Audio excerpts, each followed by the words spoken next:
జనగణనలో భాగంగా ఢిల్లీ, గోవా, కర్ణాటక, మిజోరాం, ఒడిశా, సిక్కిం, అండమాన్ నికోబార్, లక్షద్వీప్లలో ఇవాల్టి నుంచి క్షేత్రస్థాయిలో గృహ గణన ప్రారంభించనున్నట్లు కేంద్రం ప్రకటించింది. ఈ రాష్ట్రాలు, కేంద్రపాలిత ప్రాంతాల్లో ఇప్పటికే సెల్ఫ్ ఎన్యూమరేషన్ నిర్వహించారు. ఈ క్రమంలోనే ఎన్యూమరేటర్లు మే 15 వరకు క్షేత్రస్థాయిలో పర్యటిస్తూ ప్రతి ఇంటికి వెళ్లి డేటా సేకరించనున్నారు. స్వయంగా నమోదు చేసుకున్న వారి వివరాలను నిర్ధారించుకున్నారు. తొలిసారి తీసుకొచ్చిన సెల్ఫ్ ఎన్యూమరేషన్ విధానంలో సుమారు 12 లక్షల గృహాలు అధికారిక పోర్టల్ ద్వారా నమోదైనట్లు కేంద్రం తెలిపింది. ఇవాల్టి నుంచి ఆంధ్రప్రదేశ్, అరుణాచల్ ప్రదేశ్, హర్యానా, చండీగఢ్, మధ్యప్రదేశ్, ఛత్తీస్గఢ్లలో సెల్ఫ్ ఎన్యూమరేషన్ ప్రక్రియ ప్రారంభం కానుంది.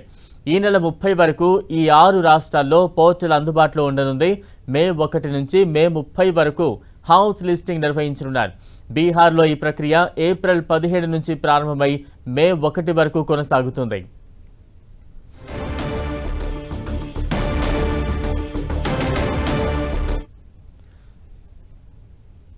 ఇక జనగణనకు సంబంధించి మరింత అప్డేట్స్ అందించేందుకు మా ప్రతినిధి విజయ్ చంద్రన్ సిద్ధంగా ఉన్నారు. విజయ్,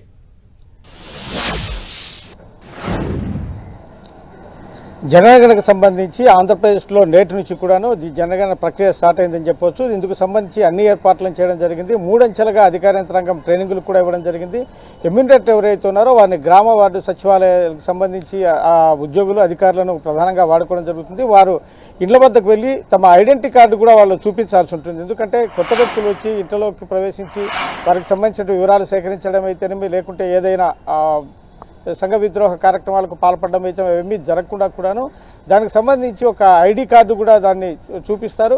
ఆ చూపించిన తర్వాత వీరికి సంబంధించినటువంటి పూర్తి వివరాలను వాళ్ళు అందజేయాల్సి ఉంటుంది. దీంట్లో నిజాయితీగా తమ వివరాలన్నింటినీ తెలపాలని చెప్పేసి సంబంధిత శాఖ అధికారులు చెప్పడం జరిగింది. అంతేకాకుండా ఈసారి ఆన్లైన్ ద్వారా కూడాను sc.census.gov అనే వెబ్సైట్లో దీనికి సంబంధించినటువంటి సొంతంగా ఈ జనగణనలో ఎవరికి వారు కూడాను నమోదు చేసుకోవచ్చు. దీనికి సంబంధించినటువంటి అన్ని ఏర్పాట్లు కూడా అధికార యంత్రాంగం చేయడం జరిగింది. ఈ సెన్సస్కు సంబంధించి చూస్తే ఈ వలస కార్మికులు ఎవరైతే ఉన్నారో వారు కూడాను మిస్ కాకోకుండా వారి సొంత గ్రామాల్లో వాళ్ళు ఉండి ఇక్కడ సంవత్సర కాలం పాటు ఎక్కడైనా కూడా పనిచేస్తూ ఉంటే ఇతర రాష్ట్రాలకు సంబంధించిన వాళ్ళైనా కూడాను వారికి సంబంధించి కూడా ప్రత్యేకమైనటువంటి ఏర్పాట్లు చేయడం జరిగింది. అక్కడ ఆయా రాష్ట్రాల్లో ఉన్నటువంటి వాళ్ళ కుటుంబ సభ్యులు వీరి పేర్లు నమోదు చేశారా లేరా వీటిని కూడా చెక్ చేస్తారు. లేకుంటే ఇక్కడ వలస ఉన్నట్టుగా ఎక్కడ కూడా నమోదు చేయడం జరుగుతుంది. అంతేకాకుండా హోమ్లెస్ పీపుల్ ఎవరైతే ఉన్నారో, ఈ ఇల్లు లేనటువంటి వాళ్ళు, రోడ్ల మీద తర్వాత చెట్ల కింద నివసించేటువంటి అనేక మంది ఉన్నారు ఇంకా. కాబట్టి వాళ్ళకి సంబంధించి కూడా లాస్ట్లో చివరిలో కొంత టైం తీసుకొని ఈ సెన్సస్ అంతా పూర్తయిన తర్వాత నైట్ టైమ్స్ రోడ్ల మీద ఈ సెన్సస్ అధికారులు తిరిగి వారి వివరాలు కూడా నమోదు చేయడం జరుగుతుంది.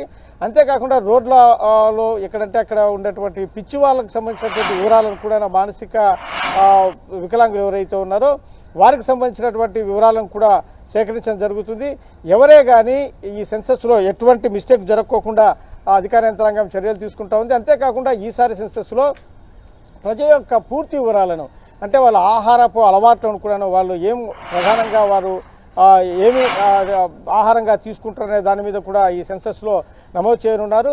వెజ్, నాన్ వెజ్తో పాటు వాళ్ళు తీసుకుంటే ప్రధానమైనటువంటి ఆహారం, అంటే ఇప్పుడు బియ్యంతో చేసినటువంటి ఆహారాన్ని తీసుకుంటారా, లేకుంటే గోధుమలతో తీసుకుంటారా, లేకుంటే దానికి సంబంధించినటువంటి ఏ ఆహారాలు వాళ్ళు ప్రధానంగా తీసుకుంటే వారు ప్రధాన ఆహారాలు ఏమైనా దాని మీద కూడా లెక్కలు తీసుకుంటున్నారు. ఎందుకంటే ఇంత జనాభాకు అవసరమైనటువంటి ఆహారాన్ని ఏ విధంగా పండించాలి, ఏది ప్రధాన ఆహారంగా ఆ ప్రాంతాల్లో ఉంటుంది, దానికి సంబంధించినటువంటి ఎటువంటి ఇబ్బందులు లేకుండా పనిలో పనిగా ఇది కూడా చేసుకోవడం జరుగుతుంది. అయితే ఎస్సీ ఎస్టీలకు సంబంధించినటువంటి జనగణన సపరేట్గా చేయడం జరుగుతుంది.